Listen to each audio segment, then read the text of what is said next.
میر تقی میر کی شاعری کا اسلوب۔ میر تقی میر غزل کے مسلم الثبوت استاد ہیں۔ شعراء نے میر کے دیوان کی تعریف یہ کہہ کر کی ہے کہ ان کا دیوان گلشن کشمیر سے کم نہیں ہے۔ اس طرح تذکرہ نویسوں نے بھی ان کی قادر الکلامی کا اعتراف کیا۔ قائم چاند پوری، فروغ محفل سخن پر تازاں، جامع آیات سخن دانی، گردیزی سخن سنج بے نظیر، میر حسن شاعر دل پذیر، مصفی در فن شعر ریختہ مرد صاحب کمال، شیفتہ سخن ور عالی مقام۔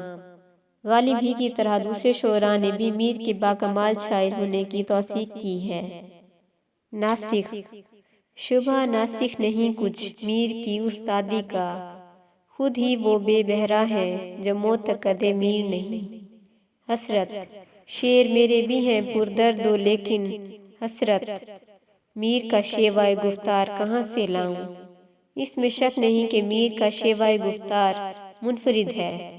مولوی عبدالحق نے لکھا ہے کہ ان کے اشعار پڑھنے سے معلوم ہوگا کہ زبان کی سلاست و فصاحت کے ساتھ پیرایہ بیان کس قدر دلکش، نرالا اور پرتاثیر ہے۔ اہم بات یہ ہے کہ ان کے اشعار ایک فطری بہاؤ رکھتے ہیں۔ یہ شعوری آرائش، صنعت کاری اور تصنع سے پاک ہیں۔ ان کے یہاں شعری اظہار کسی ارادی منصوبہ بندی کا مرہون منت نہیں۔ وہ بعض لکھنوی شعراء مثلاً ناسخ کی طرح شعر کو الفاظ سے بوجھل نہیں بناتے، وہ آمد کے شاعر ہیں۔ ایسا محسوس ہوتا ہے کہ ان کے باطن سے اشعار یوں برآمد ہوتے ہیں جیسے کسی پہاڑ کے دامن سے کوئی چشمہ پھوٹتا ہے۔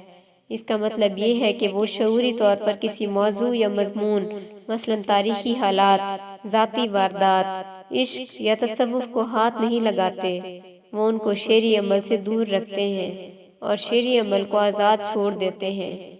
میر تخلیق کے لاشعوری عمل کو روا رکھتے ہیں۔ تخلیقی عمل میں وہ خارجی اور داخلی دنیا میں فرق نہیں کرتے، وہ شعور اور لاشعور کی حدوں کو پار کر جاتے ہیں اور شخصیت کی گہرائیوں میں ڈوب جاتے ہیں۔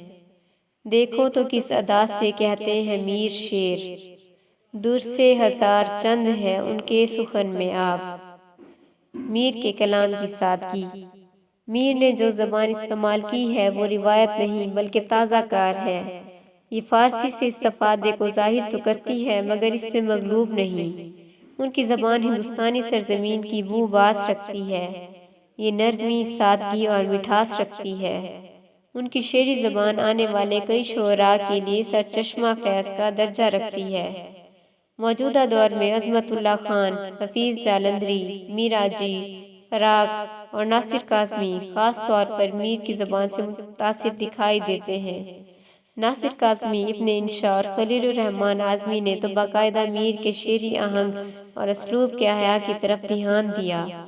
میر الفاظ کے پارکھ ہیں۔ وہ فرسودہ فارسی الفاظ کے بجائے ایسے الفاظ برتتے ہیں جو اصلی اور فطری ہیں۔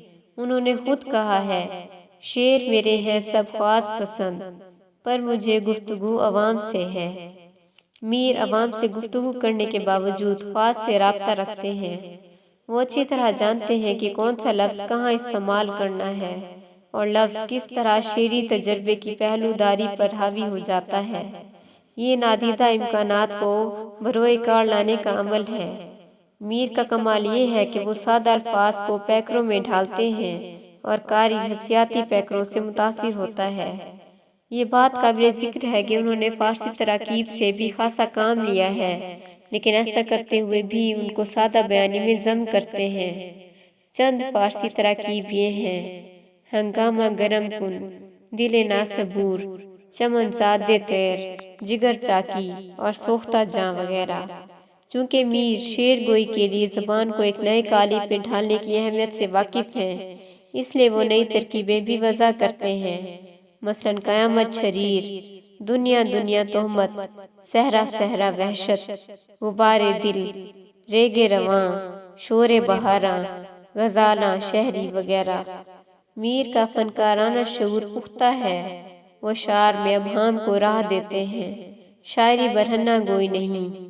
بقول علامہ اقبال، برہنہ حرف گفتن کمال گوئی است۔ میر کمال گوئی رکھتے ہیں۔ وہ عام فہم الفاظ کو بھی تخلیقی طور پر استعمال کرتے ہیں اور شعر کا تجربہ حجابات میں مستور رہتا ہے۔ قاری شعر کو روح تک پہنچنے کے لیے ابہام کے پردوں کو اٹھاتے ہیں اور تہ در تہ معنی سے فیض اٹھاتے ہیں۔ مثلاً صبح تک شمع سر کو ڈھونڈتی رہی، کیا پتنگے نے التماس کیا۔ شعر کی مبہم پہلو داری میر کے اشعار کو علامتی بناتی ہے۔ اس سے شعر روایتی معنی کا پابند نہیں رہتا بلکہ مختلف معنی رکھتا ہے۔ میر نے خود کہا ہے، میر صاحب کا ہر سخن ہے رمز، یہ حقیقت بے شیخ کیا جانے۔ میر کو علامتی اشعار وقت، عمر، عصر، آشوب، آگہی، جدائی اور اجاڑ پن کے معنی کا اشاریہ ہے۔ بہرحال میر کا شعری اسلوب منفرد اور جداگانہ ہے۔ کہتے ہیں، نہیں ملتا سخن اپنا کسوں سے۔ یہی وجہ ہے کہ ان کی آواز دور سے پہچانی جاتی ہے۔ یہ ایک شعری کردار کی آواز ہے جو حساس، درد مند اور مخلص شخصیت رکھتی ہے۔ یہ آواز پرسوز اور مدھم ہے۔ یہ لہجے کے اتار چڑھاؤ، آہنگ، سرگوشی کا تخاطب اور بحرین طویل ہوں یا مختصر، مترنم ردیف و قافیہ کے ساتھ خاص دلکشی رکھتی ہے۔ کہا میں نے گل کتنا ہے گل کا ثبات، کلی نے یہ سن کر تبسم کیا۔ چشم ہو تو آئینہ خانہ ہے دہر، منہ نظر آتے ہیں دیواروں کے بیچ۔